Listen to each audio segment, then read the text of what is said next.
আমাদের সাথে আছেন Asia one Pakistan bureau chief Anas Malik, সরাসরি ইসলামাবাদ থেকে। আনাস, হামলা ও এর প্রতিক্রিয়া নিয়ে কি জানাবেন? দেখুন, এটি ছিল একটি সন্ত্রাসী হামলা যা পাকিস্তান রেঞ্জার্স সিন্ধ ক্যাম্পে করাচিতে চালানোর পরিকল্পনা ছিল সন্ত্রাসীদের, যারা একটি ভারতীয় প্রক্সি সংগঠন জামাতুল আহরারের সদস্য। এটি হচ্ছে সন্ত্রাসী সংগঠন তেহরিক-ই-তালিবান পাকিস্তান টিটিপি এর একটা ভাঙা অংশ, যারা এখনো আফগানিস্তানের ভেতরে নিরাপদ আশ্রয় এবং পৃষ্ঠপোষকতা উপভোগ করছে। এখন পাকিস্তানি সামরিক বাহিনীর জনসংযোগ শাখা আইএসপিআর এর এক বিবৃতিতে আমাদের জানানো হয়েছে, সন্ত্রাসীরা মূল ফটকে বিস্ফোরণ ঘটানোর পর তারা নিরাপত্তা বেষ্টনী ভেদ করার চেষ্টা করেছিল। তবে এই অপকর্মের পরিকল্পনা পাকিস্তান রেঞ্জার্সের সতর্ক ও দৃঢ় প্রতিক্রিয়ার কারণে সম্পূর্ণভাবে ব্যর্থ হয়েছে, যারা অন্তত ৩ জন সন্ত্রাসীকে হত্যা করেছে এবং অন্তত ১ জন সন্ত্রাসীকে জীবিত অবস্থায় আটক করেছে। সেই একজন আফগান নাগরিক এবং আহত অবস্থায় রয়েছে। আমাদেরকে এটাই জানানো হয়েছে। আমাদের আরো জানানো হয়েছে যে অন্তত ৩ জন পাকিস্তান রেঞ্জার্স সদস্য এই হামলায় প্রাণ হারিয়েছেন এবং আরো ৪ জন আহত হয়েছেন বলে জানা গেছে।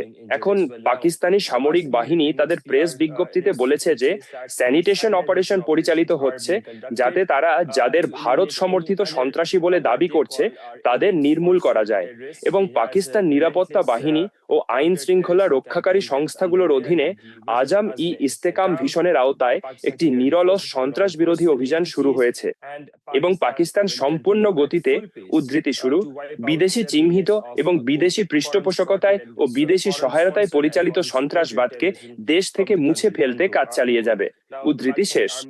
এখন পাকিস্তান সেনাবাহিনীর প্রধান জেনারেল সৈয়দ আসিম মুনির তিনি সাহসী সৈনিকদের পরিবারের প্রতি গভীর সমবেদনা প্রকাশ করেছেন, যারা তাদের জীবন উৎসর্গ করেছেন। তিনি আরো বলেছেন, এই ত্যাগগুলো আমাদের জাতিকে যে কোনো মূল্যে রক্ষা করার প্রতি আমাদের অটল প্রতিশ্রুতিকে আরো দৃঢ় করে তোলে। এখন পাকিস্তানের প্রধানমন্ত্রী শেহবাজ শরীফ তিনি শহীদ সৈনিকদের প্রতি গভীর শ্রদ্ধা নিবেদন করেছেন এবং একই সঙ্গে পাকিস্তান রেঞ্জার্সের দ্রুত পদক্ষেপের প্রশংসা করেছেন এবং একই সময়ে পাকিস্তানের প্রেসিডেন্ট আরবাব মোহাম্মদ সারওয়ারও এক অনুরূপ বিবৃতিতে এই সন্ত্রাসী কর্মকাণ্ডের তীব্র নিন্দা জানিয়েছেন এবং কর্তব্যরত অবস্থায় প্রাণ হারানো শহীদ সৈনিকদের প্রতি গভীর শ্রদ্ধা নিবেদন করেছেন। এশিয়া তাহলে কর্তৃপক্ষ এই হামলা নিয়ে আর কি বলছে আনাস ইসলামাবাদে, এবং কোন গোষ্ঠী কি দায় স্বীকার করেছে? আচ্ছা, আমরা যখন কথা বলছি তখন একটি গোষ্ঠী দায় স্বীকার করেছে, আর সেটি হলো জামাতুল আহরার।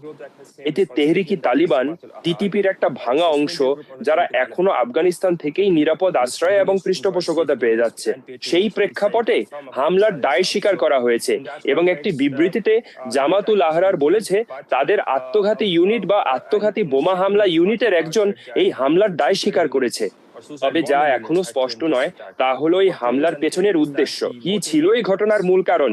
কিন্তু একই সময়ে এগুলো সন্ত্রাসী কর্মকাণ্ড এবং এই প্রেক্ষাপটে আমি মনে করি পাকিস্তানের ওয়াজিরিস্তান অভিযান, যা বর্তমানে এক ধরনের বিরতিতে আছে, এই অভিযান গত বছর থেকে আফগানিস্তানে আফগান ভূখণ্ডের গভীরে চলছিল, এখন সেটি থেমে আছে।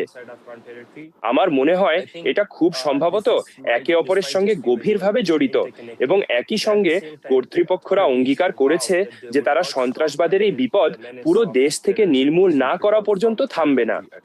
এশিয়া